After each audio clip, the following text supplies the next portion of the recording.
Here's your host, Darren Wendell. What's up, you fish freaks? Welcome to episode number 126 of the KFO show, Kayak Fishing Obsessed, your ultimate source for all things kayak fishing. We're going to have a great show tonight. We're breaking down big bass behavior with Dan Morelli, Fishing with Morelli, what actually matters. But before we get there, I want to thank the sponsor of the show, Dark Horse Tackle, once again, coming in clutch with a perfect pairing coming out of their Dark Horse Tackle box. This guy right here, it's going to be a 1/2 ounce living rubber flipping jig from Mad Mouth Baits, bluegill color. And that perfect pairing is they also send you the trailer as well. That is going to be a baby Hogzilla. So, man, they are hooking me up. I'm excited for the spring. But yeah, right now I got ice on the water up here in Northeast Ohio.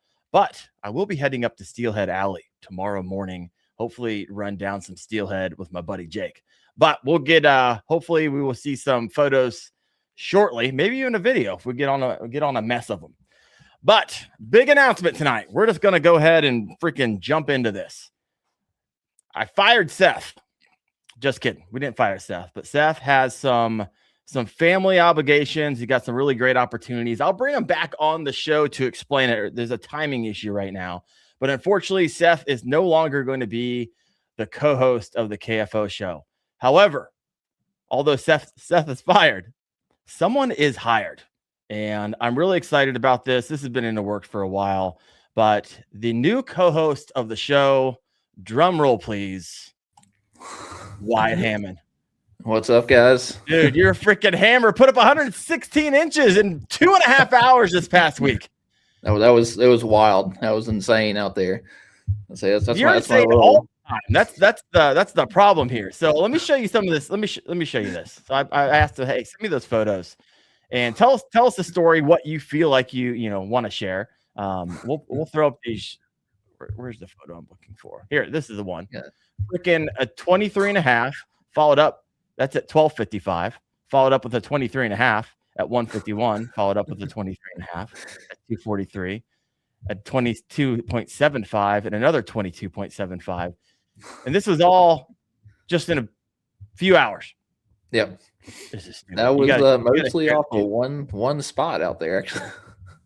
Gosh. I saw your photo of you out there fishing. Now, I know you can take photos in all kinds of different ways. This looks like you're in the middle of the lake, but you could be pressed up right next to a dock as well. So no one really, truly knows. Are you willing to share anything about how you were able to put up 116 inches in 3 hours? That's one of the Carolina Bay lakes that we have down here in eastern North Carolina, and it's just a giant bowl. Like there's nothing out there. I could do a 360 and you could never see anything out there. It's just a giant oval shaped lake out there. The max depth is like 9 feet deep. Oh wow! And there's just brush piles with bait fish and crappie and white perch and stuff like that around them, and those monsters just hang out on those brush piles all the time, all year round out there. Like I pulled a 25 and a 25.25 out there about a year and a half ago. I mean, there's numerous 24s come out of there. We actually sat, the guy took the picture and we actually sat on that spot and probably caught 15 fish. And the smallest we got one fish under 20 inches.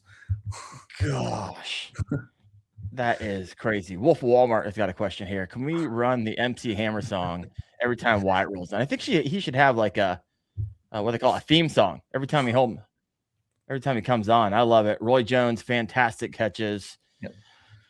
Woo, yeah.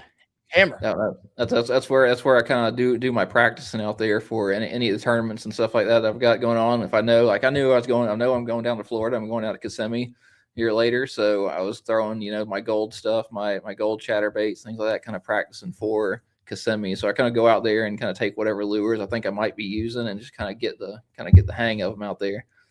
So is it chatterbaits or you go to your tried and true jig down there? Chatterbaits, rattle trap. I mean, I just wanted to kind of get the hang of that stuff that I think I'm going to be using down in Florida. So it's kind of that pre-practice time where I'm going out there, and that's that studying that I'm trying to do. We all kind of hate you at the same time, love you. This is the reason, to be honest with you. I'm like, hey, why it's got to be the new co-host. One, because I need to study him for the next year. Everything that comes out of his mouth. Man, you can put up the fish, man. So I look forward to learning from you. Hopefully it's exciting for everybody else who's listening in. I'm not going to go through all your accolades. We had you on the show. If you haven't listened to that show we had Wyatt on probably a month ago, you need to head back to that show. That is a must listen. So if you're just hopping in here and you missed that one, do a little reverse, head back about 4 or 5 episodes and listen into that. And so let me see. Johnny Bennett. Johnny Bennett said he beat my PB 5 times in 3 hours.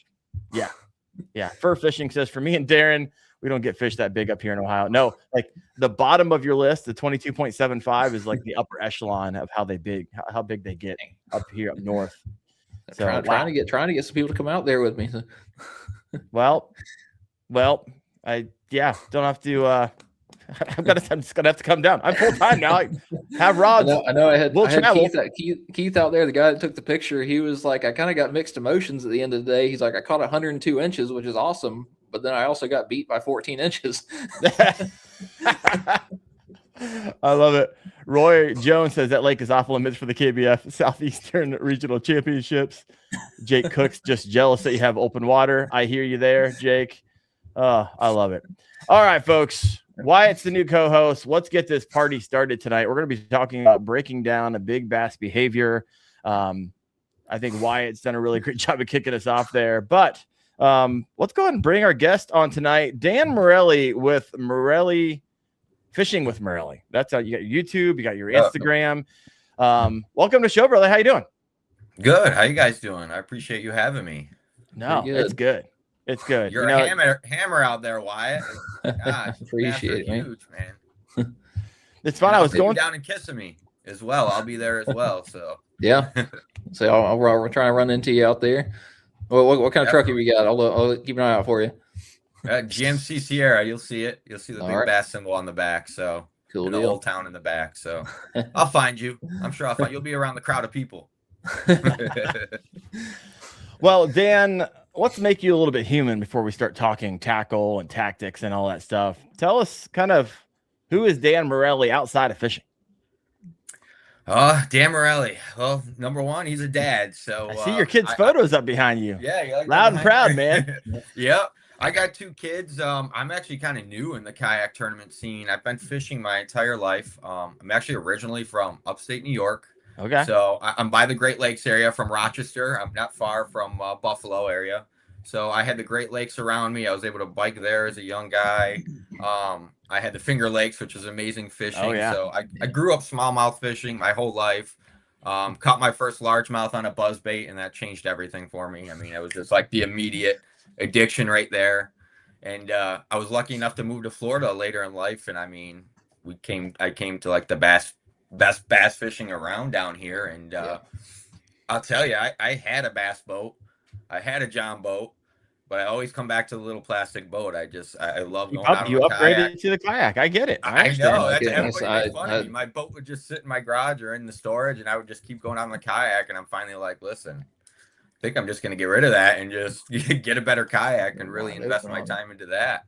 Yeah, man. So I went through the progression on your Instagram. Like you see the little pellet, the little 10-foot Pelican, and then it goes like feel free, and then you kind of step up to the Old Town. What was the skiff in there that I saw? That looked pretty awesome.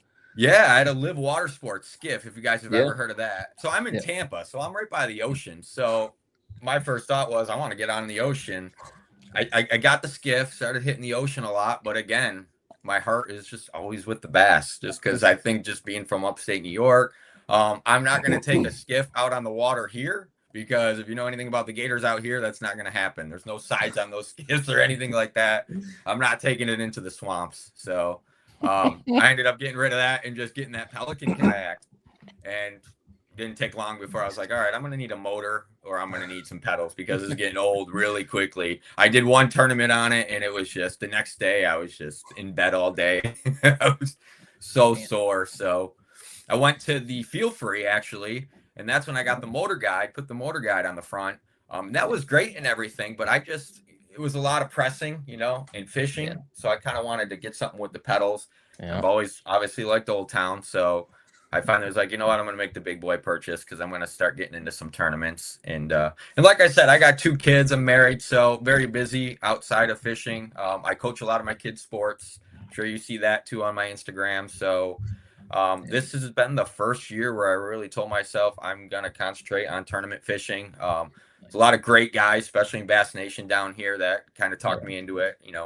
I'm in a private league as well with some guys that are hammers, and that's where I kind of cut my teeth at tournament fishing. You did all the hard stuff, like, drop your catch board off the kayak. You got to make all those mistakes first, like before you really get into all these things. So this past year, I just really jumped into it. And as you can see from my page, I was blessed and lucky enough to win a couple wins under your belt. Yeah. 2 wins in the first season. So, I mean, it was big. So, and this past weekend, I just came in 11th for the second Bass Nation. Yeah, because the one you won was out of 40 anglers, right? 41 anglers, yep. Yeah. That was and walking water, right? Yep, walking water, yep. Yep. I checked that out last year. Oh, did you? Yeah. Yeah. And you want to know something funny, Wyatt? Just like you said, talking about this big bass behavior, is I caught most of my keepers, 3 of my big keepers, off of 1 dock, all under 1 dock in that tournament. So, I mean, don't get why it started about dock fishing. Don't get me started. It's off limits. It's off limits for this year, unfortunately, because I was looking at it. What's off limits? So walking water is off limits. It's Kissimmee Toho. It's just the main. Yep, the main chain right now. Was it not like that last year? No, last year it was like 10 or 11, 12, like 12 lakes. I mean, it was like all kinds of stuff out there, even lakes that were kind of like quasi connected to the Kissimmee chain. Yeah. Like I think it was Jackson or something that's kind of connected-ish, but this year they made it just like where only the lakes that you can truly run to from Big Toho Marina down to Kissimmee. So I remember Seth talking last year where there was like one particular area that was producing. Is that one off limits now? I think so. I think Seth's is because is it? Because I think I know Lake Marion, where a bunch of the guys were, is off limits. Yeah. Jackson is off limits. So it's like Toho, Hatchineah, Cypress, Kissimmee, and I think there's one other one in there. Tiger, I believe. Okay, yep. Tiger. Yep. Yeah, and there's not many docks on any of those lakes. Just an FYI to everybody who's listening right now. So get used to fishing the grass right now. Yep. Well, I literally remember what Seth was doing last year at this time and how he placed so high when he was down there. So hey, if you're fishing that tournament and want to get a little juice, you got to head back about a year. Seth gave it away, and he was in second in the one year that's in. He just came in second. Yeah, I didn't get to see him because he had to. Funny thing is, he comes in second and he left an hour early before all of us. I'm like, come on, Seth. So we didn't even get to see him at the awards because he had it out early. But yeah, he just came in second. So. He's like, hey, if I don't get first, I'm out of here. I'm just kidding. I know, right? All the way back. I got to drive all over the West. Yeah. Here's a good question coming in. We'll head into a little bit of tactics here. Coming from Bass AF 817. Safe to say, bigger bass move in packs? ? I actually find the opposite, if I could say. The roamers are usually. I feel like they're more isolated and kind of stay.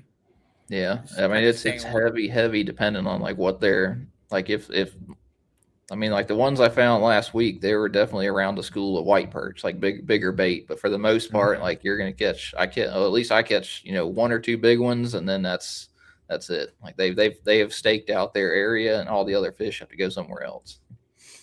Yeah, that's what it seems to be. Those wolf packs seem to be kind of the smaller ones. Yeah. So if they're around white perch, 9 feet, so you're not. Are you locating them on side scan or down scan or live? I hit the brush piles on side scan. So I see like the structure and everything on side scan, and then I line it up with live. Like I think I watched maybe one fish eat it on live. Other than that, I'm just using to like, hey, the brush pile is that direction, so I know where to cast as opposed to. Can I hitting all over the place? Now, are they right up next to the brush pile, or the big ones usually sit like further away? Hit and miss. Like really, they're just kind of a lot of times they're right up on it. The 25 I caught out there was probably like 50-60 feet away from the brush pile, just kind of hanging out. I don't know if they're just swimming kind of from one spot to the next. They just kind of, this is mine for the day, and then the next day they're a couple hundred yards over on the next one over, but. Yeah, and you got to be patient with it. I find when they're tucked up onto it, you got to sometimes, and that's kind of the advantage of being on a kayak. You know, these boats you're throwing at a brush pile and you're coming back. You know, the kayak we could kind of get kitty corner to the shore in that brush pile and throw our bait at different angles. And I think that's big when it comes to the big bass, because they didn't get big by being stupid. So they're smart. So when they see things coming at different angles, I think that could sometimes trigger a bite. But I find they really get tucked up on there, under there, especially this time of year where it's cold down here. So cold down here. Don't even talk I know, right? Sorry. Down here. Contextualize that, please. Sorry, it was like 70 today, actually. Oh my gosh, bro. You're killing me. I know. You know, it's funny. I was throwing top water this weekend. Like, I'm like, man, you can't beat it down here. I can throw nothing but top waters right now. Well, I think that's all you have is top water out there. You can't actually. So they're up at Steelhead Alley up here in the Cleveland area. I'm going to go out with my buddy. We're putting waders. We're going to get in the water. And we have this cam that we watch. And it'll show us whether or not there's a ton of ice on the river, on the creek, or if it's enough to actually, bob or dog some wax worms and stuff and go after some steelhead. So it's been like a little warming front that we had come in the last 48 hours. And so I think we're going to be good. But to your question, got a lot of hammers over here in the comment section actually chiming in on this to the question, do they wolf pack? And I think the overarching answer here, Chad Hoover, nope, they do not. Bart Foster says, seems like most schoolies aren't bigger than 4. I was talking to Austin Hoover once. He's like, he was live a lot. He's like, typically if you see a school and a lot of, 3, 4, 5, once they hit like 5 or 6 pounds, they have a tendency to break off from the pack. I think Florida is one of those kind of oddballs where you have all those big fish move up to spawn. Right. And they'll move up into a little area as opposed to kind of just hitting the whole bank. Like you'll have this little 100-yard stretch that's just and that's right now, right? That's starting to happen right now. So there's tournaments that are coming up down now. If you go bed fishing, that's how those things are going to get won, correct? Or am I wrong? I'm not from Florida. Yeah, no, it's coming soon. Actually, this tournament in Kissimmee, I'm wondering if it's going to be mid spawn or what's going to be happening. So it's going to be very close. So anytime now. So kind of like you just said, Wyatt, like I've caught bass in like 100-yard area or less. You know what I mean? They just seem to kind of hold there. I get past that 100 yards, all of a sudden the bite stops. Nothing. It's the thing that drives me crazy about Florida is you just go out there and I fish for 10 miles and all of a sudden you hit that one little stretch of just 100 yards. It can make your whole day. It can change everything. I love it. We have 100 on live right now. If you have not yet done so, please hit that like button. Man, I can't talk. That like button, and we'll get this. We'll keep this party going long after this podcast is over. Mark Fainer, also a hammer from New York. Big bass will wolf pack, but only with other big bass, right? If you're on a school of 16s, you likely won't find 20s. Keep on rolling. So you agreeable around the board? You guys? I agree with that. I love it. I definitely agree with that. Got it. Seth is on. Seth Taylor, what's up, fam? Got the big bass ballers on tonight. And I had someone ask earlier, Seth, since you're listening in right now, comes in from Wolfville Walmart. Seth, no, he said, are we going to have a moment of silence? Maybe some Sarah McLaughlin playing in the background, The Heart of an Angel. Maybe we do like a fundraiser for you, Seth. Send you on your way. Take my hat off for you, Seth. Yeah, a moment of 2 seconds of silence, and 3 or 4 seconds of silence for all the mallard ducks that he killed earlier in the year. All right, I did have a question here, and you kind of answered it, but you've gone through so many kayaks over the years. I think you landed on the Old Town PDL Pro, correct? Correct. Yeah, got it. Not Pro, just Old Town PDL. Oh, the Old Town PDL. Yep. Got it. Do you have a bow mount on that? I do. Yep. From One Objective. Okay. Yep. Okay. And I'll be honest, I've only used it once because it gets claustrophobic with the pedals on there and then the bow mount as well. It just gets hard. So I've used it once. I plan on using it again if I got to make a big run. Actually, that Kissimmee tournament, I'm probably going to throw it on one of those days, at least the first or the second day. Not sure which one. But I just find that using the Old Town just changed everything for me. I used to, like I was saying, I had the remote around my neck and I would kind of press it.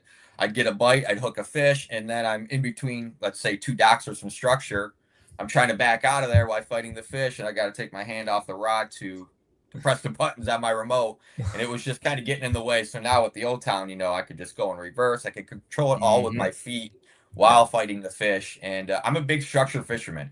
If I see the docks, I'm not going to just go to the end of the dock. I'm going to pick it apart. So I'm getting up in between docks, and having that movement with your legs and being able to control it has been a game changer for me. And I don't think it's an accident that I won 2 tournaments after I got into the Old Town. I won 0 without the Old Town. I got the Old Town and I got 2 wins. So I really think it helped change the way I fish, and it helps me be a little stealthier too, I think. Yeah. So I could kind of get in there. Yeah. Yep. You don't have to sell me on a pedal drive. My gosh, I've been running one for years. Freaking love it. Have the PDL Pro. I've been running a Bonafide P127. I'm actually selling that right now. I got like people writing me like almost every day. Like, hey, this thing for sale? Yeah, I want to come look at it. And nothing. So, Facebook Marketplace. I tell you what. Yeah, Facebook Market. Is this available? Yeah, it's available. I literally write in I write in it now. If you're reading this, it's available, and I won't respond to your stupid is available comment. And so it's people just don't read. Oh my gosh. Trevor Wagner. I love my Old Town PDL. Old Town crew represent from Diggs Outdoors. Bass Thumb AI. I love my Old Town PDL 120, but I don't love loading it into my truck. That thing is a tank. Yeah, it's definitely a tank, but I like it. I'm going to be honest. It was between that and the XTR for me, but I knew I would need a trailer for that. Yeah. And I didn't want to do the trailer. I got the bed extender. I kind of like the easy load in and out. I kind of, and like I told you, I used to have a bass boat. I stick with kayak fishing because I like the simpleness of kayak fishing. That's why I started doing it. And another thing that you'll see is I have 0 electronics. I don't even have a depth finder. I don't even have a fish finder on my kayak. Yeah. 0. So I like to keep it as simple as possible. I think I need one soon though. I will tell you that. But I like to keep it super, super simple. Bro, I was looking at one of your videos before the podcast, and I looked at your deck after you pulled a fish onto it, and there was like no room. You had so much. You had Red Bull cans, you had nets, you had your bow mount, you had. I was like, why in the world this happened? That's why I don't need the trolling motor. You got so much Red Bull, you just that's exactly jacked up. I got to stay active if I'm going to be kayak fishing. I love me an energy drink in the middle of summer while fishing. There's just something about it. I don't drink them a whole lot. I lied. I had Rockstar today. I need to chill out on those a little bit. And their life, like 4 hours into fishing, you open an energy drink. It's like a rebirth. It's so good. I love it. What's your favorite? Let me know in the comments. What's your favorite energy drink? Wyatt, do you drink them? I drink Monsters every now and then. Oh, I love me a Monster. Yep. Wolf of Walmart typed up on Mountain Dew. Yeah, gotta find us a drink sponsor on here. There we go. Yeah. There we go. I actually thought I saw another content creator have like an energy drink sponsor. I need to go find out who that was. Oh my gosh. Chad, we need an energy drink sponsor. Yeah, we do. I'm gonna die early. My goodness. Red Bull 20 ounce coming in here from Star. Watermelon Red Bull. I don't think I've ever tried that. Man. Kickstart, isn't that like the Mountain Dew energy drinks? Yeah. Kayak Jack, cold Celsius. You got another Celsius over here. Red Bull over here from Guitar Rock. Johnny Bennett in with a Monster. I got grief for my non-carbonated Celsius. I will drink those every now and then. Yeah, I like the Celsius. I do. My gosh. The Monsters are a little sugary for me. They're like green Monster sugar. I love it. NOS. I love the NOS. They're usually cheaper and they're NOS. Good. Yeah. You have Chad Hoover with Bang Purple Haze. I was down there with him. I made fun. Chad, what the world is this? Beer, Chad. He's like, it's super clean. Clean energy. I was like, what are you talking about? I have no clue. Rain. I've heard of that one before. Water is my only energy drink. That doesn't sound much fun at all, Steven. I'm getting to the spot before you, Steven. I know that. I'm pedaling faster. This is crazy. Nope, just coffee for me. I'm a coffee every morning guy. I can't tell you the comment section right now. So many. So much going on. We got some money in the comment section. Stinky River Tom, my man, thank you so much. He says, Wendell, really appreciate the new fish finder content from the Straker 4 Up. Something for average Joes like me and the tournament guys. You know what?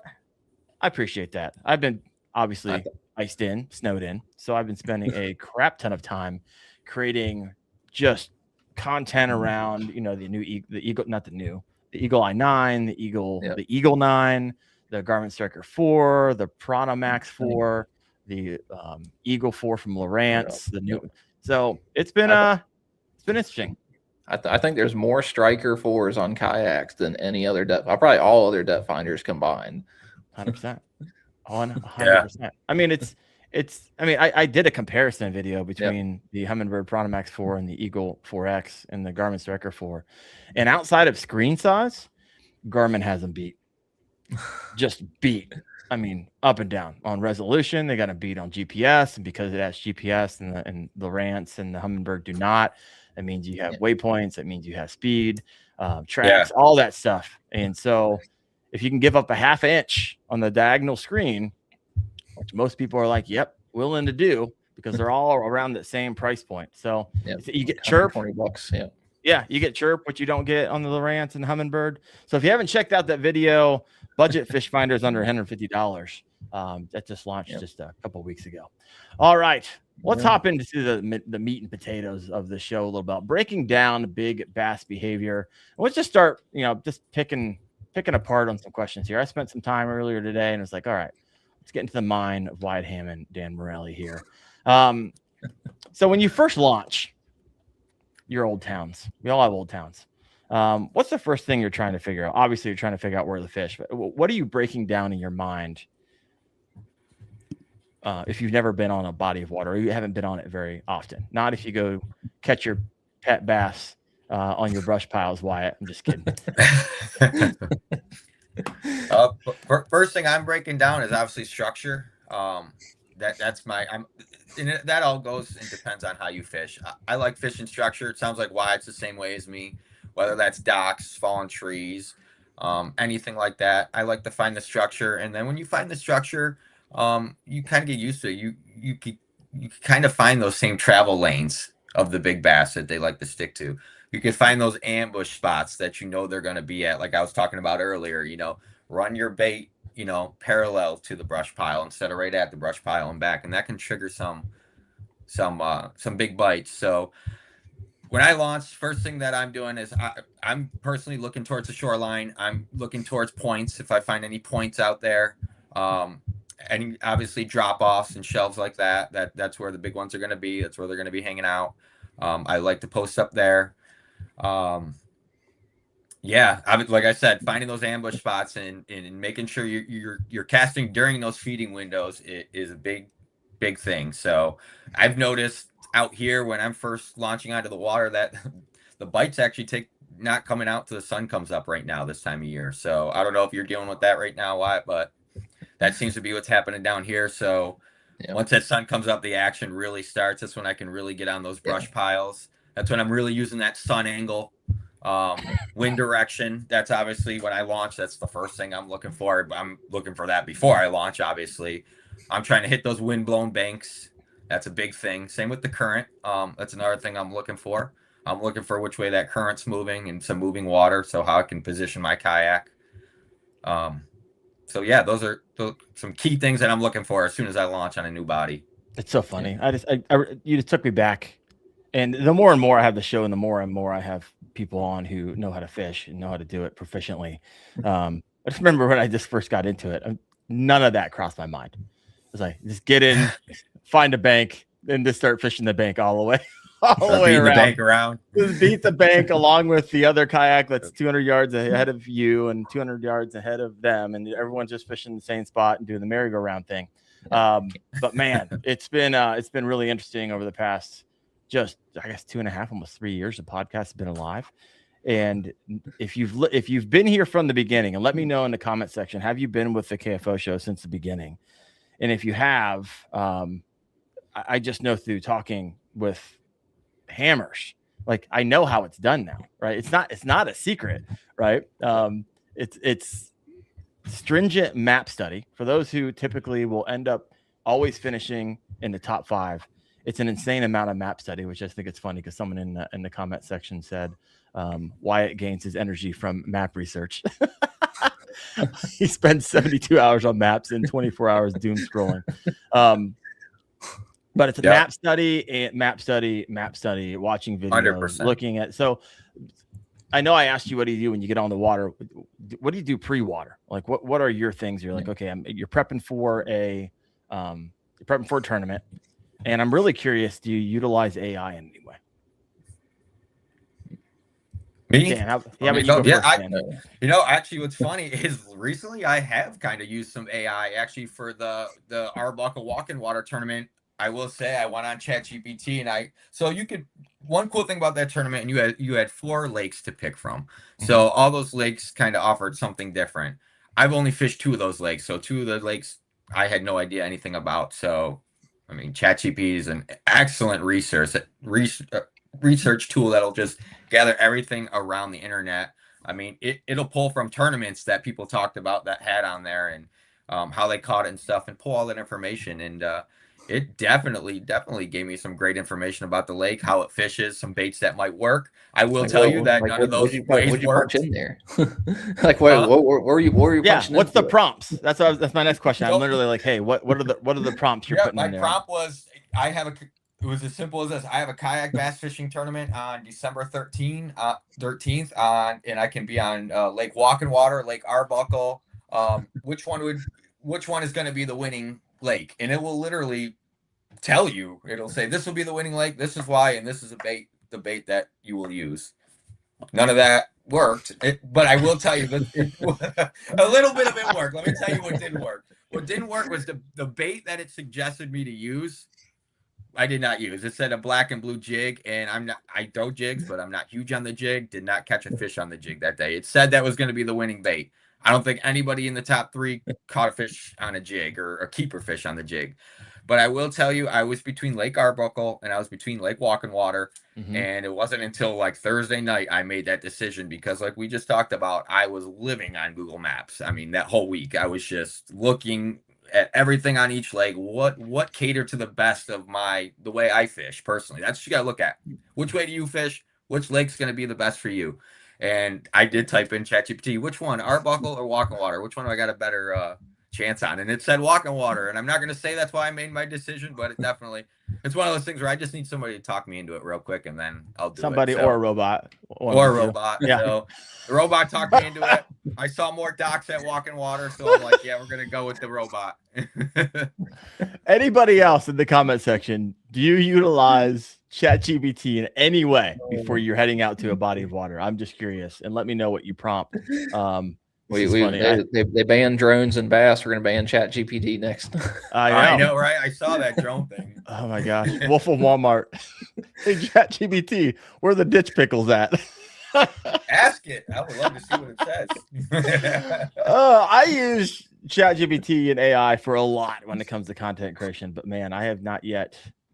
But Seth was on the show and he's like, hey, I utilize as part of all the things I go through before a tournament. And he's one of the guys that finishes. That's one of the ways, but he prompts in different ways. He's looking at like standings and where the fish were caught in the lake and all that. It's crazy. It's really cool because once you write that prompt in at the bottom, after it gives you that information, it'll ask you things like that. It'll say, hey, do you want to know the locations where to start first? It'll even say, can I offer you a full game plan for that day? And I mean, it will give it to you. So, I mean, I think I'm not going to say it's stupid to not, but it's one of those resources where it's there for you. It's on the internet. It's free. If you want to, add something to your tool belt, I don't see why not use it. I mean, it's great. Yeah. So, Seth? Oh, not Seth. Oh my gosh. Wyatt. I fired Seth. How about you? I don't know if I asked you this when you were on the show. Do you utilize AI in any way? I'm not using AI. I'll say that. I think the closest thing is the hummingbirds, where I have Smart Strike on the hummingbirds.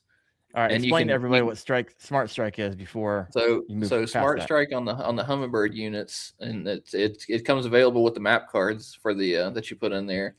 Is I can put in the prompts of I'm fishing this lake, I'm fishing this section of the lake, I'm fishing for largemouth bass, It is summertime. It is, afternoon. It's clear skies and a little bit of wind, and the water is stained, muddy, or clear. And it will highlight on the map, like, this is a good area. This is a good area. This is a good area. But it'll highlight it it'll overlay it on the map for you.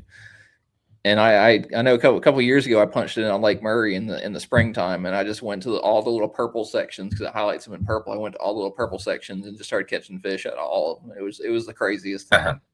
So is this an app, or is it just it's integrated with your fish finder? It's included with the map cards when you buy the map cards for Humminbird. But it's not connected to the internet. It's just literally what's loaded on that card. It's on the unit. Yep.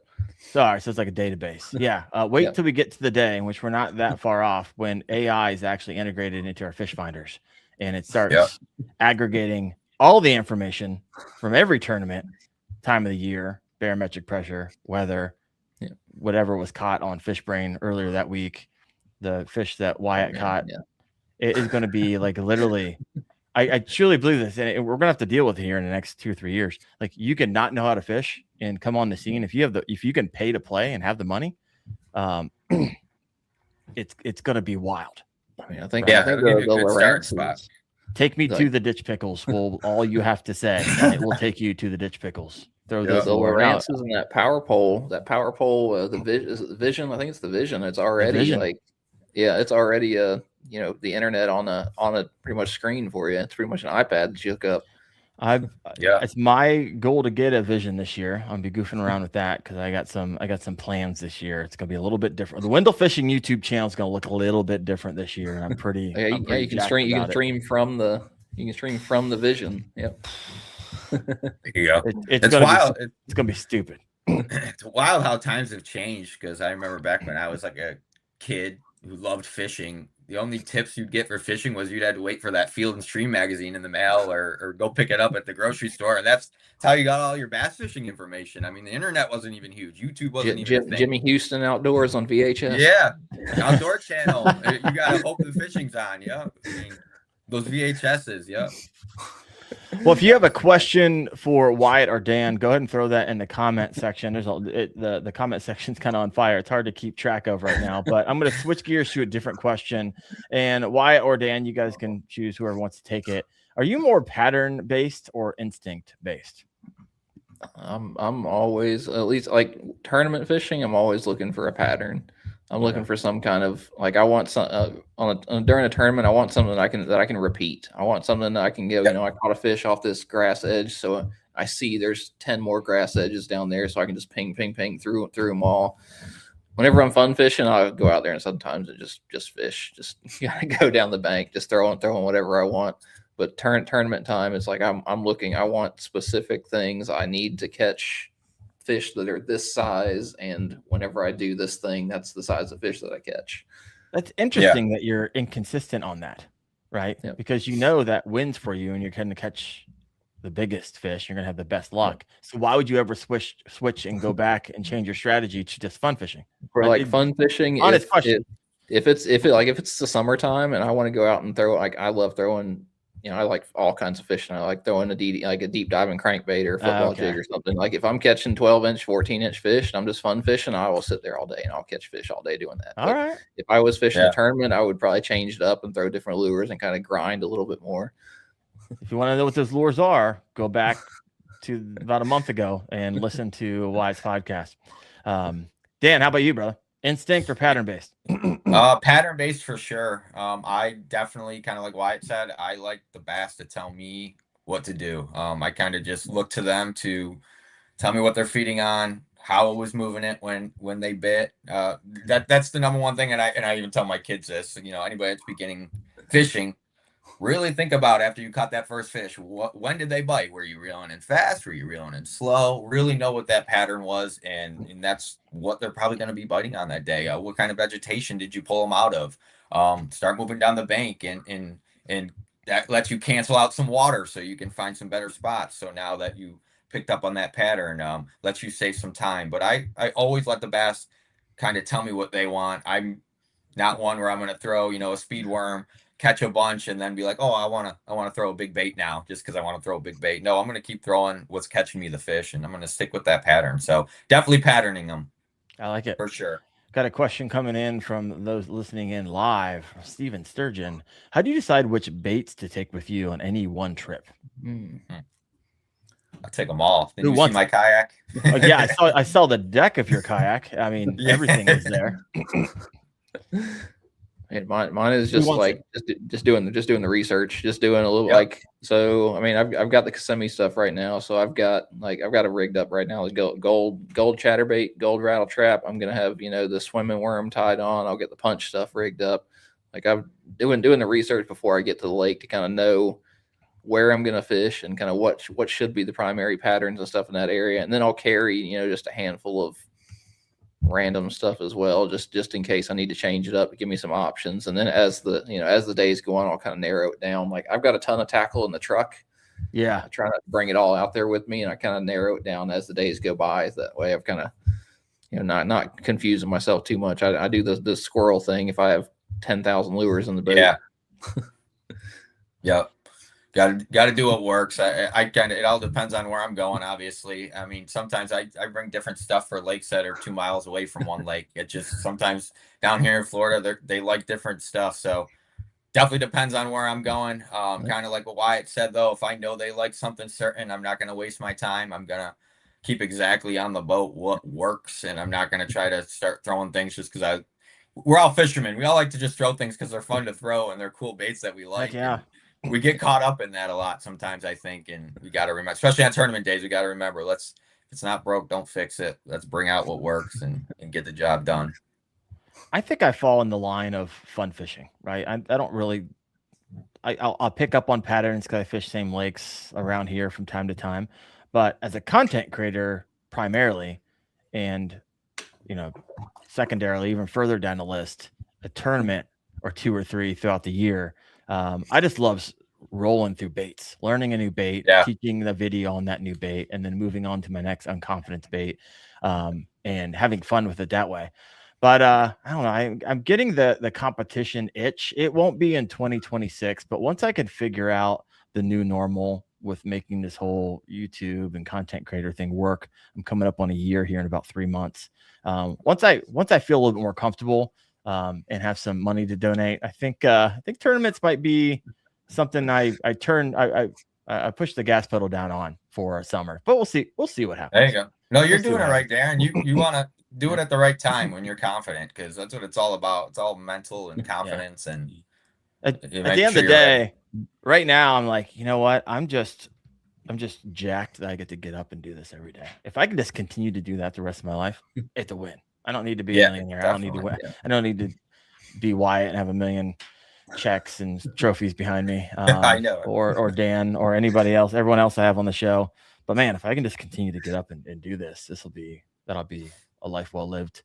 Yeah, no, I enjoy doing that too. Just like you said, I like the point you made. And this is a good tip for a lot of fishermen. If you struggle with something, like say you struggle with the drop shot or swim baits or something, go out there one day and only bring that rod and just stick it in your hands. Build confidence. Learn how to use it. I mean, that's what I did with so many things. Like when I moved down here, the chatterbait was one of those things I just never threw up in New York. So coming down here, it's bread and butter here. And I mean, I never was catching anything, but I'm watching these guys around me just slay them. So I had to just lock it in my hand, learn how to use it. And now it's one of my favorite baits, obviously. But I used to hate it. Agree. Yep. I was like, I hate the freaking chatterbait. And then you figure it out and you're like, holy crap, I love it. I love elites. I love jackhammers. Yeah. Now I just got to figure out which of my children I got to sell to buy some more. That's the thing. That's the thing. Oh my gosh. Justin put up the $10 ones from Japan, straight from Japan. Oh yeah. I had a few people write me after the show about it.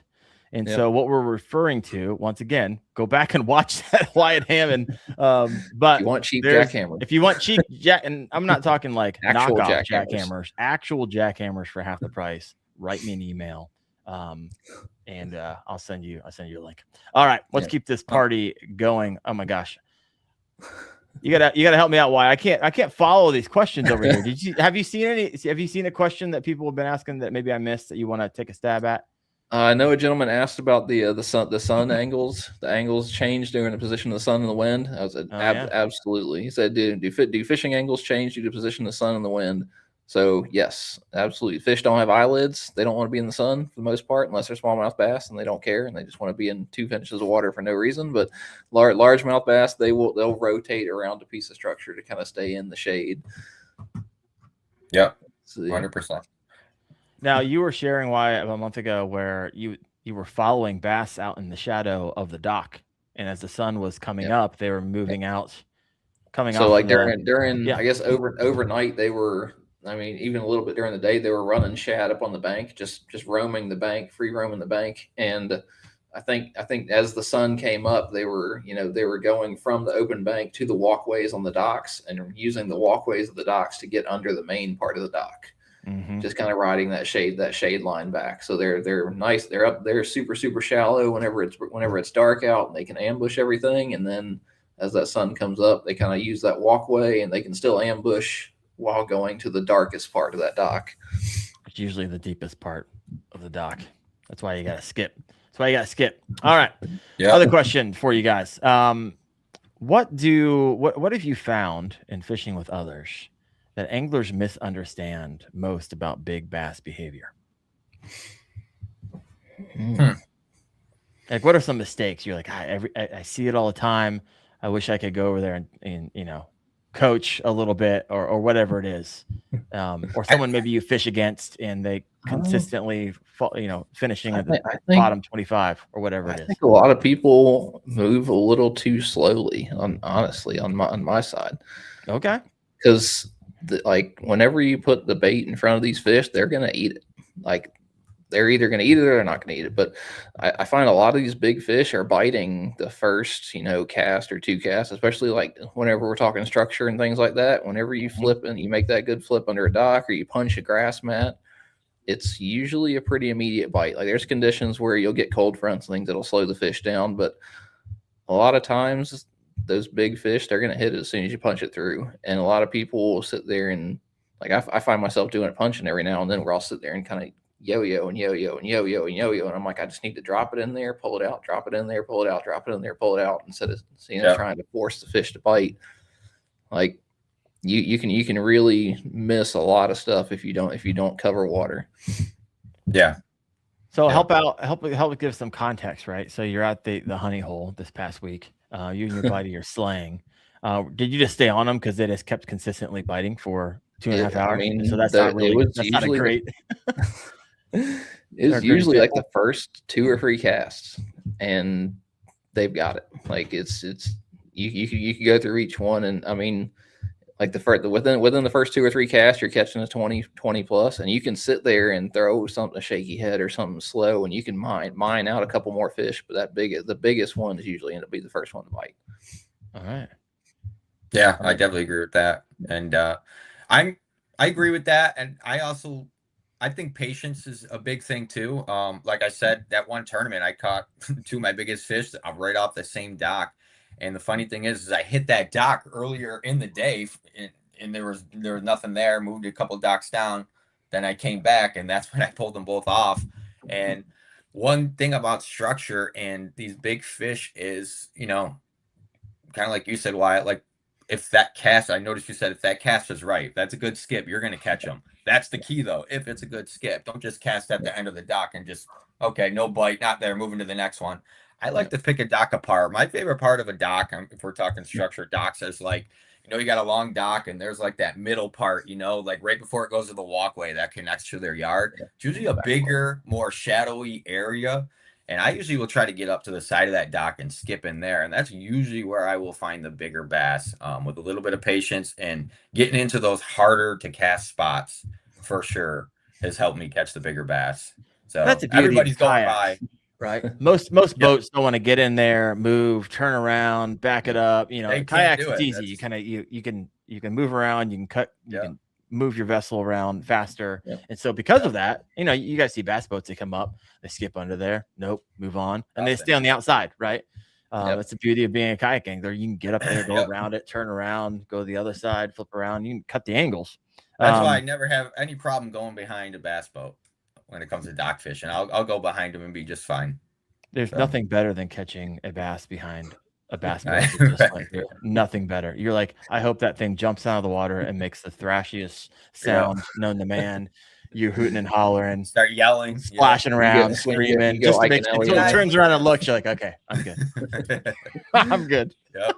I do have a question, and I wanted to ask this to you guys. So, I had freaking the Fluke Master on, and he was talking about in the tournament that he was fishing, and that he would, fish a dock, like 13 docks. He'd turn around, rotate, and the dock would recharge.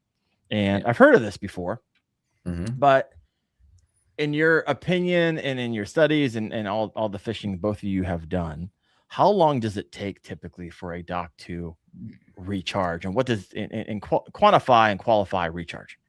That one's dependent on for me. Like, I know whenever I fish Gunnersville, I went back through a couple of them and I didn't catch anything that day, but the next day I caught fish off of them. And I don't know if it was just, there's 10 fish under there, you catch one and they all kind of scatter and they don't come back for a couple of hours, or honestly couldn't tell you on that one.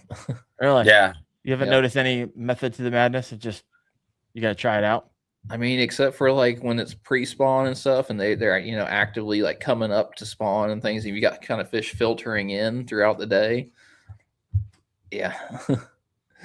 I mean, I will notice every now and then if the fish bites and you feel them bite it and they run off with it. There's usually more fish under there because they're trying to take it away from other fish. Yeah, it's when they wrap you around the dock poles. Yep. My gosh. Yep. All right. That'll kind of tell you, hey, there's more under there. Maybe I can come back a little bit later, just depending on how they bite it and how they move under there. But it's kind of random for me. Okay, Dan, how about you? Any thoughts there? Yeah, I've kind of cycled. It was actually funny. Just my last tournament too, I kind of hit I did hit docks a lot, and I kind of let it. I would go down the docks. I'd let it cycle about 40 minutes, and I had one dock I hit, caught a fish, went down a few docks. I would say it was 40, 45 minutes, and then I was like, well, I was catching fish down there off of that dock. Let me get back down to that dock, and I caught another one off of that dock, and then cast it back under there after I caught it, and nothing the rest of the day off of that dock. So it seemed like when I gave it some space for like 30, 40 minutes, it did kind of get activity back again. And I've had that happen at one of my local lakes that I like to take my son to, because it's just, they live under these docks. It's like so easy to catch them. And that's what we find. We'll hit a bunch of docks, and then by the time we're done, it's about an hour. We'll come back and we'll hit them again. And they kind of seem to reload under those docks. I don't know what the rhyme or reason is for that. I do believe the dirtier the fight, the more they won't be there. So if you have a fight where they're wrapping you around pillars and they're splashing under the dock, and you got your kayak half under the dock because they're pulling you, probably not going to catch one in a while. But, that's another reason I love that Old Town. As soon as I get them hooked up, I start cutting backwards, and I make that fight away from the dock as far as I can, so I can not spook anything else. So, Wyatt, do you can pedal drive? No, I've got the autopilot. Got it. I remember one of your shorts came up in my feed. You're literally like inside someone's dock, pitching the inside, like you're literally in it. Like they could have opened the door and you would have been like right where they both should have been. You guys have any like dock carrying experiences? No, I haven't yet. I haven't. Really? No, I have not yet. I'm waiting for it. I've like some, and if I see people like on their dock and stuff, I don't hit that dock. Sure, I'd skip the dock, right? Yeah, but I don't usually fish that slow through them. Yeah, I mean, have you figured out in your mind what you would say? I know what I'm going to do, guaranteed. You're going to power pole down, hit spot lock, and sit there. No, I'm not going to say a word. Just gonna keep fishing. I'm just going to literally just say nothing and just stare at them as I continue to fish the dock, and I just see what happens. Right? Make eye contact as you skip. Make eye the whole time. Just keep on skipping and just not say anything. And everyone else says something. Like, what would you do if you're like yelling at an angler? I'm just trying to imagine. Like, I'm Karen. I'm running down. I'm fishing this dock. Blah blah blah blah blah. And they just don't say anything. You're catching my pet fish. Yeah, I don't ever understand it. But I mean, the problem is they come out and they see those fishermen that make us look bad, that are skipping under there and tangling around all their stuff and then just cutting their line. So So I'm sure that's why they get frustrated a lot of time. But I have never had an issue. Yeah. Every time I get caught on there, though, I'm always like looking up there, making sure they're not watching. Try to get it off before they notice. I mean, at the end of the day, you put your private property in my public water, so I don't know. I mean, what do you expect exactly when you? If I would have put my house in the middle of a park and a playground, well, I would imagine kids are going to be playing around my house. So I don't exactly. You bought the house. I don't know. Yeah. Try to be respectful if it possibly can, but if that ever happens, everyone knows there's going to be a short where I say nothing. We'll see what happens. I think Diggs has a story on there. What Diggs say? Do not, I repeat, do not make eye contact with the Karens. I feel like there's a story of that. Kayak Jack says, I have the ultimate Karen story. In fact, I even think her name was Karen. Well, that makes sense. No Karens for me over here. Steven Sturgeon said, I wonder how many of these videos are actually genuine. How many are made for clicks? I get it. I see it. I see it all the time. Like, how can the same person keep have 17 experiences with Karens and I fish just as much and have 0? I don't know. Yeah, I've never had it. I don't get it. Okay, we got a bunch of questions coming in from those listening in live. So let's go head over here. All right, it's back up to Utopia Outdoorsman. Yep. You guys ever use big glides for big bass during a tournament? I do not. No. Tournaments are one of those things. What do you mean you wish? I'm throwing stuff that I catch. I mean, I'm not saying I don't catch fish on big glides, but big bites, but not a lot of big bites when you're throwing those big glides. So when it comes to a tournament, I need the numbers. So I'm throwing the things that work personally. Yeah. So you're just basically looking for it. That wasn't I was trying to star something and then someone commented and I started the thing underneath of it. Sorry. Why you said you wish? What do you mean you wish? I wish I could get on like a consistent, like if I could go out there and I know that I'm going to get, 8 to 10 bites of, 19 plus inch fish. I did fish a glide bait all day in a tournament in Dale Hollow earlier this year. I threw glide bait all day, every day. And I came in 16th, I think. Okay. But yeah. I mean, that was the only time I've thrown a glide bait in a tournament. Because I lost some fish. I had some giant fish hit it and miss it, and it's just like it doesn't have the percentage that I would like. I mean, if I was out there crushing 2022s, then probably I keep throwing it. But yeah, it's definitely quality over quantity. But I mean, if you're like on Lake Fork or something like that, then yeah. But the lakes I fish on around here, I don't have a ton of luck on big glides in here in Florida. So yeah. Here's a good question coming in from Steven Sturgeon. All kinds of good questions tonight, Steven. Yeah. What constitutes a bass big enough to have different behavior than the dinks? What is there a pound? Is there a length, or what's going through your head when this question is asked? I think like six plus. Okay, once you get past 6, you're like, okay, they're acting a little bit different. They start roaming a little bit more, like that 20-inch mark. Yeah, I feel like. I got 4-pound 20 inches up here in Ohio. They grow long and skinny. Yeah. Gosh, I got to show you the picture. I caught one the other day. It was 19 1/4 and 5.46. Gosh, that Ozempic bass. 19 1/4. It was like that big around and this long. Wow.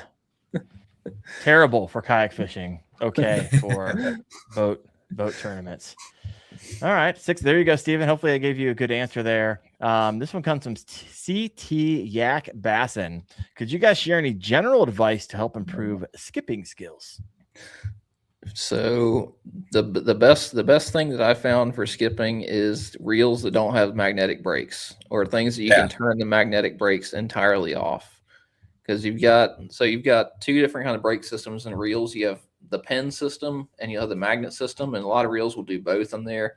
But the pens will actually, whenever you cast, they've got little pens in there, and as the spool spins, the pens pop out to slow the spool down, and then they retract as the spool slows down.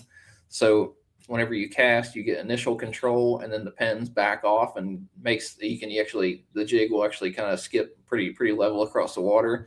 Whereas the magnetic brakes, they're actually pulling a little bit at the end of the cast. So at the very end of the cast, your lure is trying to rise up a little bit. Yep. Yeah. Yeah. Centrifugal against. Yep. And then turning those brakes and everything down pretty low, like not not off, but pretty low, and it's a lot of thumb control. Yeah.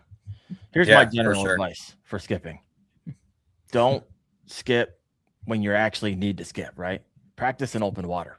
Because this is what's going to be wildly frustrating. You try skipping docks and skipping underhangs, you're going to be hitting boats, you're not going to want to do it. Right. Look at the openings. Don't look at the hole.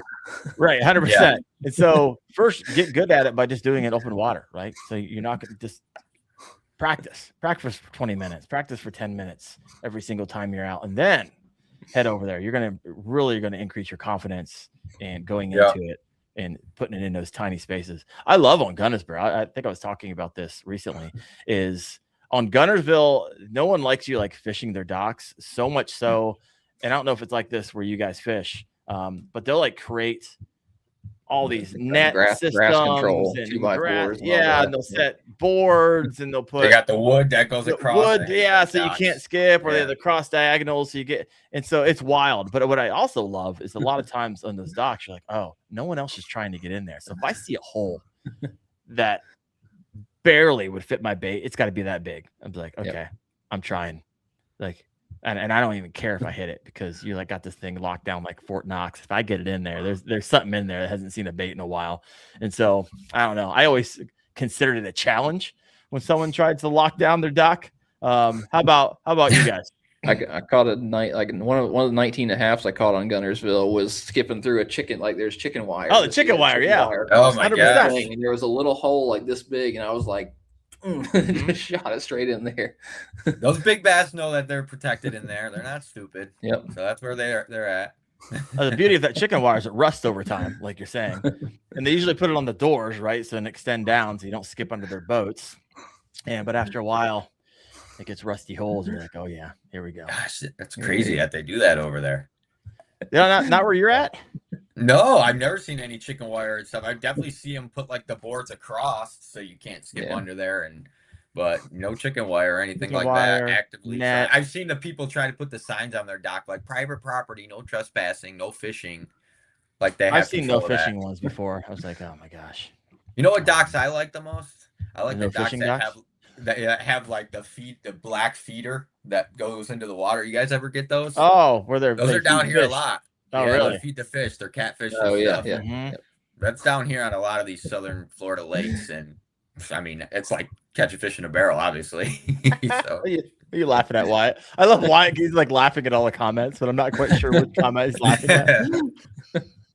Chris is asking where we can catch big fish in Florida. Don't listen to him. Wherever you are, Chris, that's where. Yeah, let's say follow him. There you go. Love it. All right, I got some more questions coming in from those listening in live. This one's coming from Fur Fishing. How long will you guys fish with one lure before you switch to a different one? And I'm sure it's conditional, so break down what's going on in your mind. Definitely.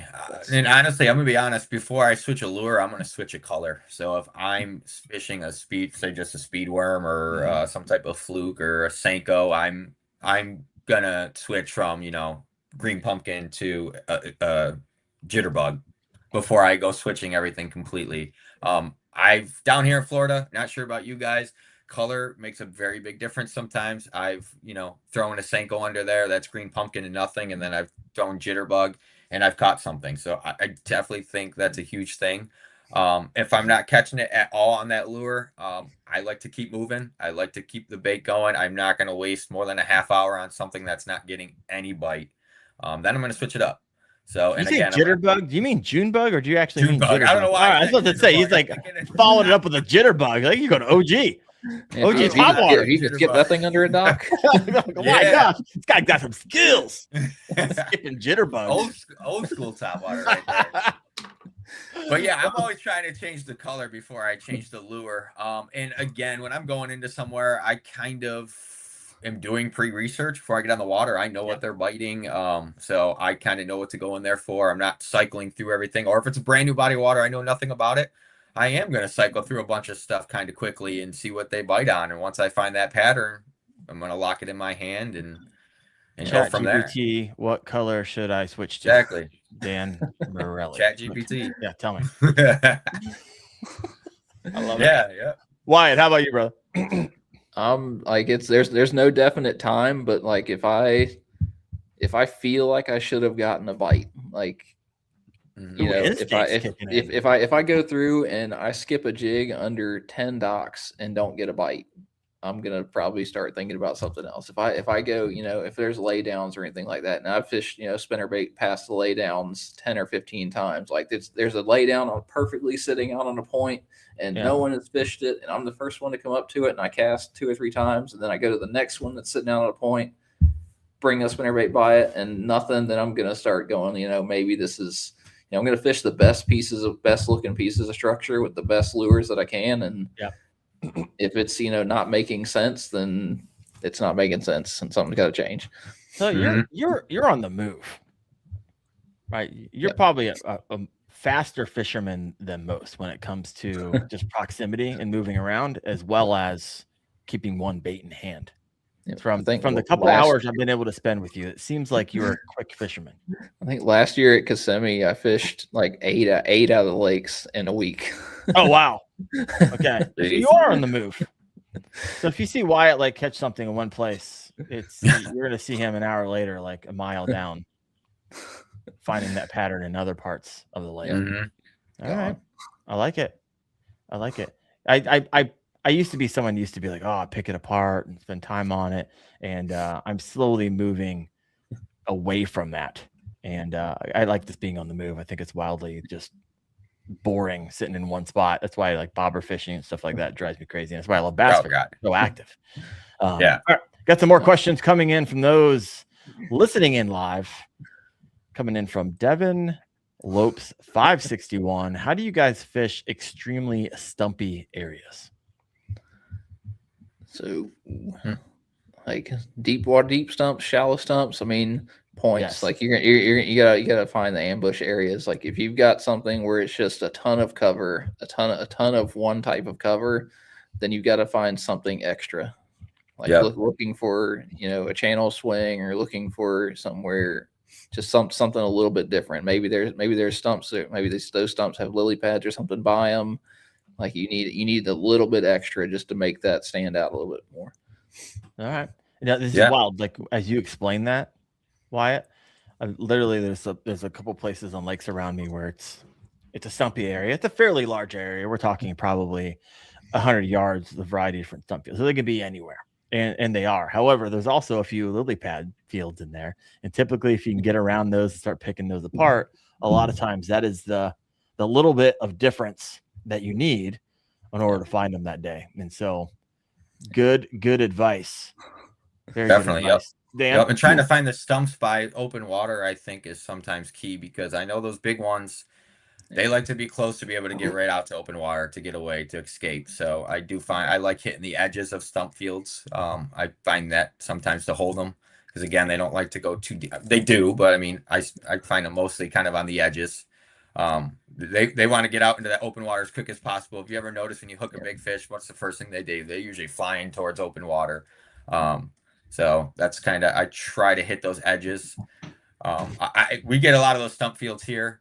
Texas rig is my number one. Obviously, that's how I love to fish it. It's how I love to pick it apart. I love to feel my weight going over each stump and everything like that, because that's when you really feel that thump. There's nothing like going over a tree limb underwater and then feeling that thump. It's what I live for. Love it. Favorite lure around stump fields? What are you going to? What are you reaching to? Number one, you're like, okay, I'm in a stump field. Here we go. Shallow stuff. I like a square bill. I mean, square. Yeah. When you say shallow, like 5-6 feet.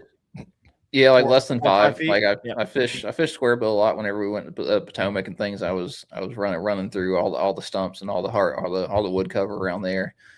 But yeah, something I can move a little bit. Yeah. And if I can see it, I'll throw a Texas rig or a jig to it. Deep water stuff. That's where it gets a little more like conditional shaky head, stuff like that. Okay. Yeah. If I see a stump field and it's in 5 to 6 feet of water, guaranteed I'm pulling out a swim jig. Yeah. Guaranteed. 3/8 ounce. It's going to have a paddle tail, the KVD, what do they call those? The rage swimmers. Yeah. And just kind of popping it. Pop. You do pop, up, straight up and down, or So what? Are you running straight up and down, or are you running horizontal For your swim jig? Your swim jig trailer. Oh. I don't think I understand your question. the trailer. I only fish it one way. Having the legs? Do you have the legs sitting flat, or do you have them sitting? Oh, it's a paddle tail. Yeah. I'm still not following you here. So maybe you know a whole lot more about fishing than I do. So I don't know. Do you know what he's talking about, Dan? I don't. I'm okay. not sure what you mean by that. So your next level, Wyatt. You're like, hey, myself. not everyone can catch 116 inches in 3 hours. Wyatt, we get it. I'm just kidding. You're gonna have to tell me about this. Also, Wyatt has this like magic jig that he creates and he makes himself, and it's my hope that someday he will share that. The great thing about Wyatt and why I love having him on the show is he'll share. If you ask him a question, he'll answer it. He's never said be like, no, I'm not going to tell you that because that's that little secret I got to keep to myself. He's like, no, you ask him, he'll tell you. So I freaking love it. Love it. All right, there's some other people in the comments knows what you're talking about. Explain what you're talking about. So Chris knows. All right. I might have to go grab one. All right, you go grab one. I'll continue to some of the questions here. Tuesday. Yeah, let's see this. All right, we got Diggs over here. I've had a Karen run in, and I wasn't even fishing. A dock. She rolled up on me in a pontoon boat, screaming that she was in a bigger boat, Wow. and the water was hers. Apparently, she doesn't understand how that works. Wow, that's kind of scary. She sounds aggressive. Yeah. Oh, here's a good one. Have you ever fished beaver dams? That's one of the if I see a beaver dam, that's one of the first places I'm going. Really? Yeah, there's some spots here in Ohio.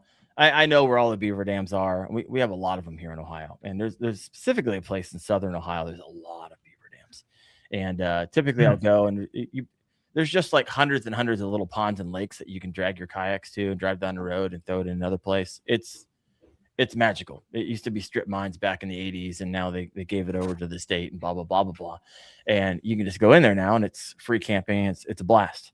And I know so I'll roll up with 2 or 3 of my friends or my brother, and it's like, oh crap, everyone's looking at the same beaver dam from across the pond. So we're all like trying to race over there to get to the beaver dam first so we can hit it. Because usually there's an 18, 19, or 20 sitting there if you can get to it first before we go in there and lose our lures and blow out the hole.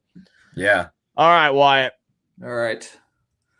Maybe I'll understand it once you explain it. Maybe I just didn't understand the question. Or I'll be honest with you if I had no clue what you were talking about after you explain it as well. All right, let's see if I can get this in there. Walk it through with everybody because people listening. So we've got two swim jigs. Let's see if I can hold it. There we go. 2 swim jigs. I know what you're talking about now. There we go. Okay. Yeah. I'll run it like the one on my left, looking at you on a chatterbait. This one? No, the other one. That one. That's how I run. Like I'll run it vertical on a chatterbait, but I don't typically utilize a creature bait on a swim jig. Is that what that is? Those are the Strike King Menace Grubs. Okay. Yep. Put it back up here because I missed it. Oh, okay. All right. Now I know. I get your reason. Well, I said a paddle tail, so that's why I was confused because those aren't. Yeah, there's really one way to do those. Yeah.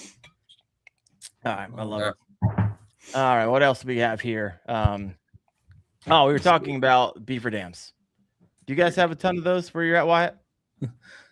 On some of the rivers we do, and you catch fish off of them all the time. Yeah, I mean the ones around here are kind of like when there's beaver dam, you're not going around it, over it, near it. they kind of dam up the whole river, and it's oh wow, yeah. Dude, what's maddening around it, there's so many of them. Those things can be like 40, 50, 60 pounds. They're massive. They're crazy. And up here, like in the mornings, if you get out really early in the morning, it's like super peaceful, almost zero sound. The planes haven't run their lanes yet. And then you hear this, boom, they slap their tail and you're like, slapping their tail. It's just wild how loud that is and how like unpeaceful that moment is. And then up here, usually they'll give you the warning, right? They'll slap their tail once or twice. And it's like, okay, I got the hint. But if you don't pay attention to it, they'll circle your kayak. And that's when it starts to get a little dangerous. Like if you don't leave after the circle, I don't know. I've never stuck around after they circled, but they do. And so I usually was like, okay, I'm out of here. But I fished rivers before where I had a buddy who was fishing the other side. He had to walk over a beaver dam, and as soon as he walked over, one slapped its tail, and one came out behind me, probably 2 feet from behind me, and just jumped in the water next to me and started swimming over toward him. I was like, bro, they're coming to protect their house. You better get moving. Mom and dad are not happy. Not happy. Yeah. All right. We are coming. We're gonna land this plane. I have so many questions. We're gonna have to have you on again, Dan. But it's been fun. If you have any last minute questions for Dan or for Wyatt, go ahead and throw those in the comment section. We're gonna do a rapid fire. All right. You guys ready? I got 5 questions for you. I'll kind of go back and forth. Favorite fish you've ever caught? Wyatt. Oh, favorite fish is the 25 and a quarter that I caught out of my lake. Is that your PB? I went out there. No, I didn't keep it. I got pictures of it, but I went out there the week before and I lost a fish. I lost like a 24 plus, and I told my buddy, and I was like, dude, I lost a 24 out there. He's like, nah. He's like, there's no 24s out there. And I went back out there and got the 25, and I was like, yes. He loved it more because you're able to tell your buddy you're wrong. Yeah. Because you see the eyes roll, like, I lost a 24 plus, and they're like, yeah, okay, sure, bro. Yeah. Yeah. Dan, favorite fish you ever caught?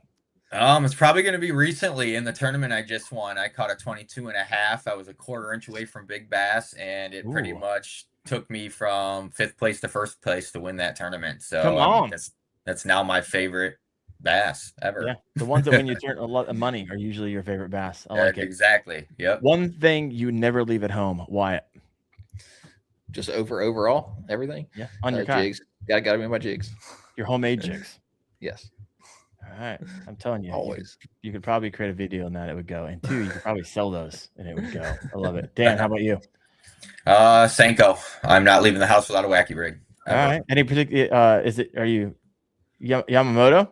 I'm a big Yamamoto guy. Yeah. I really like Yamamoto, so I'll spend the $7 a bag because it just works for me. $7. You guys expensive down there. I found a bag up here in Ohio. I was just at Walmart this morning. Walmart's the cheapest. The 7-packs. Yeah. Like Walmart has the 7-packs. Was it a 7-pack? That's why they're cheaper. Yeah, my gosh. Oh, okay. I didn't take the time to look at them and break down the price. At the end of the day, they're usually 80 cents a pop. Yeah. I love it. Next question. Favorite time of the year to fish? Wyatt. Oh, I like the wintertime. Really? I hate cold weather, but I like wintertime fishing because all the fish are just that. There's no one else out there. Yep. Wyatt's like today. Well, this past week for 3 hours. My favorite time of year to fish. How about you, Dan? Spring for sure. I like fishing the spawn. Okay. So I like it when they get active up by the shore. Like it. Biggest fishing pet peeve to Wyatt? Oh, mine. Probably people complaining about scoping. Oh, really? Yeah, it's kind of like I've been. Now it's just kind of like annoying. Yeah, like we've been fishing long enough. Oh, we lose them. Yep. Yeah, he's like, forget this. I'm out of here. Like I've been fishing through all the technology. I've been fishing for 20 something years. Like I've gone through the side scan is evil. It's gonna ruin fish. You spend $1,000 on your depth finder, and it's like now this is just the next thing. Oh, we lose. Oh, I'm back. Lost you for a second there. Yeah, I don't know. It's weird. All right, I got you. You say you last thing I caught was you were fishing through. Yeah, through all the electronics and. Yeah, like I fished through not all the electronics, but I fished through side scan whenever I had the little 5-inch screen, and then I was like, man, these guys spent $2,000 on their 9-inch screen depth finder, and they're out there cheating because they can see everything, and then this is just the next thing.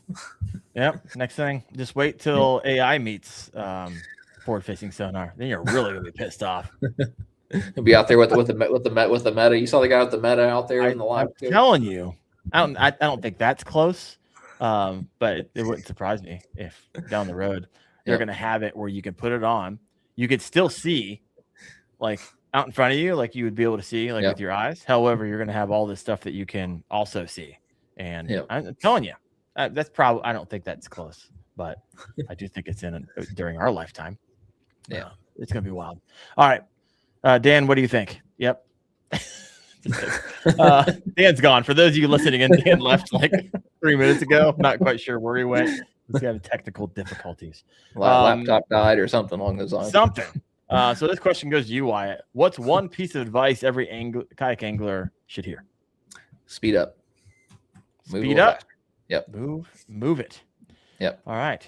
We got some. Let's head over here to the question section and finish this up here. Finding fish is the hardest part. Got a bag of Senkos for $3.50 on clearance. I would have cleared it out. Yeah. Cleared it out. I think that was you that put up the video where you went to Walmart and you just like cleared the whole. Oh yeah. Oh, what were they? What was it? I've done it a couple times, and now's the time. If you want to go to Walmart, if you want to be one of those guys, you're like, oh, I found these jerk baits from 6 cents for like $2.50. Like now, it's winter. They don't offer those in the summer. It's right now. Yeah. But yeah, when you see them, typically got to buy them all. All right. Utopia Outdoorsman's got a question for you. What's the most overhyped thing in fishing currently right now? What do you think, Wyatt? About that? Maybe BFS stuff. I don't know. You don't fish BFS? No. Never, have you ever tried it? I had a couple of the Corrado and the Zadias BFS rods for a while, and I ended up using them more for crankbaits. They made good cranking rods. Yeah. There you go. Your brother's Brandon's in here. He's proud of you, Dan, by the way. What's going on there, Brandon? Yeah. You guys, I lost internet for a second. Sorry about that. I don't know what happened. It's all right. That's the beauty of having like a co-host. Like they're there. I know, right? Yeah. If I was the only one, that would have been some crickets right there. That would have been awkward. I would have just shut down the show. See you guys next week. Right. Whole show crashed. I don't know what happened. Yeah, right. This is called from PJ Money 14. What is your PB? We'll go length and weight.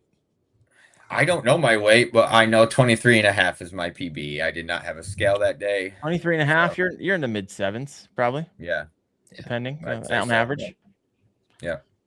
Wyatt. Is that 25 and a quarter? That was that one. Was 9. It was 940. Are you kidding me? Yeah. Just under 10. Come on. Yeah. I've caught a couple 24s that were 9 and a quarter, 9.5 pounds. I haven't caught it. I know years and years ago I caught one. I'm pretty sure it was 10, but I didn't have a scale on it, so I haven't caught an official put on a scale 10-pounder yet. Maybe when I come down to Kissimmee. There you go. Yep. Don't forget the scale, like me. I like it. What else do we have here? Oh, this is the question you missed, I think. What's the most overhyped thing in fishing currently? What do you think, Dan? Overhyped thing in fishing recently. Man, that's kind of a hard one. I mean, I will probably just go ahead and say all the fancy new baits that everybody tries to present, each year at ICAST. There's always this was a year of the furries. Always something crazy that that's how they make their money. I think they're a little overrated sometimes, and they're just trying to make stuff just to make some sales sometimes. So 1,000% that's what they're doing. Yeah, so. Literally their business model. I remember the most aggravating thing I heard was the Berkeley science guy, the Berkeley guys who design their baits, because they have the big tank where they just run a lure around in a circle and the bass bite it. And they sit there and they just design the best lure that ever works, the best lure that catches all the bass. And they're sitting there like, we designed this awesome lure, and it ended up looking kind of like a shrimp. And they're like, the marketing guys told us that it wouldn't sell well, so we didn't actually make it.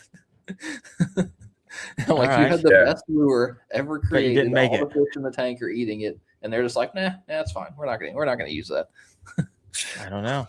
Yeah, they're like, let me use this furry dice instead. This looks better. Fuzzy dice. We're doing it. All right, we got Brandon over here. So Wyatt and Dan are going head to head. Yeah. Yes, we are. Head yes, we are. Plus 100 some odd people. Yeah. Was there over 100? Oh, was it 200 last year? There was a ton of people out there.